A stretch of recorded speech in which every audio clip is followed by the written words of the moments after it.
building up. Yep, they got some stuff going on down there south of the city.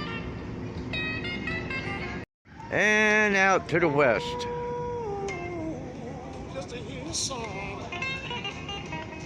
Come home. We will get you home. 5 days after Kabul's fall to Taliban fighters, President Biden worked to address the ongoing chaos in Afghanistan. I cannot promise what the final outcome will be, or what it will be, that it will be without risk of loss. But as Commander-in-Chief, I can assure you that I will mobilize every resource necessary. The president, flanked by his vice president and Secretary of State, doubled down in defending his decision to withdraw U.S. troops. Let's put this thing in perspective here. What interest do we have in Afghanistan at this point with Al-Qaeda gone? We went and did the mission. It's time to end this war.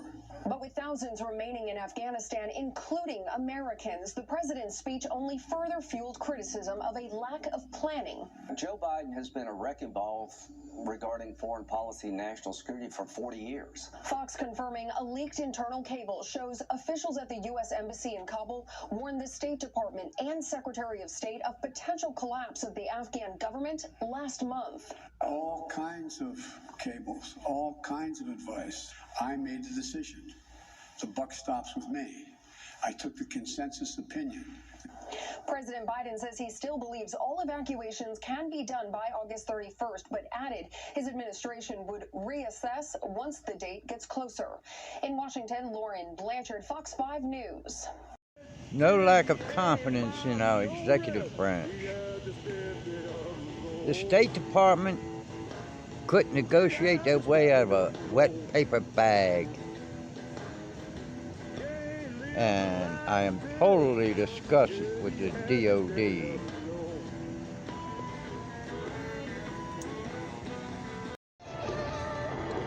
Well, 157 people were arrested by the FBI for the January 6th.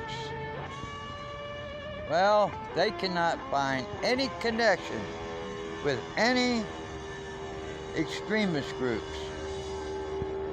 If that's the case, then they need to be released from jail immediately. You ain't got nothing to charge them with. What, trespassing? Come on, that's a misdemeanor.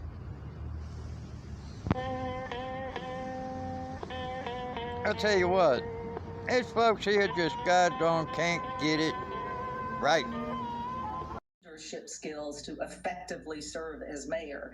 And that's what I've done for decades in both the public sector and in the private sector. In my law practice and leading civic and charitable organizations is a demonstrated leadership capacity. Notables who qualified earlier in the week include Kasim Reed, a former mayor, Felicia Moore, and Andre Dickens, the latter two currently on the council. And there are a handful of others who would like to be Atlanta's next mayor. Quite candidly, we'd have to call them ultra long shots. They are Mark Hamad, Kenny Hill, Walter Reeves, and Richard Wright. They'll have a ways to go to buff up their name ID. From downtown Atlanta, I'm Morse Diggs, Fox 5 News. Let's see, any of y'all know who this guy is?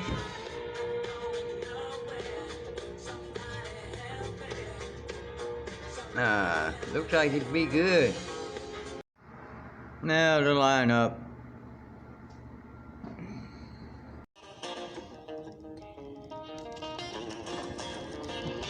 He's just sitting playing games at the damn mailbox a minute ago. I know this dude though.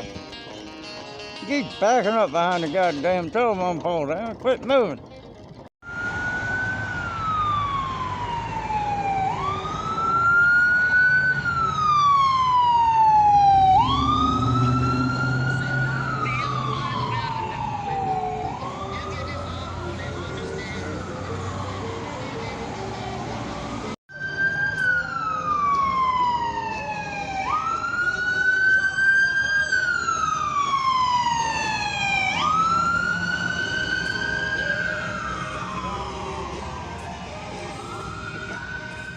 I hear a lot of sirens.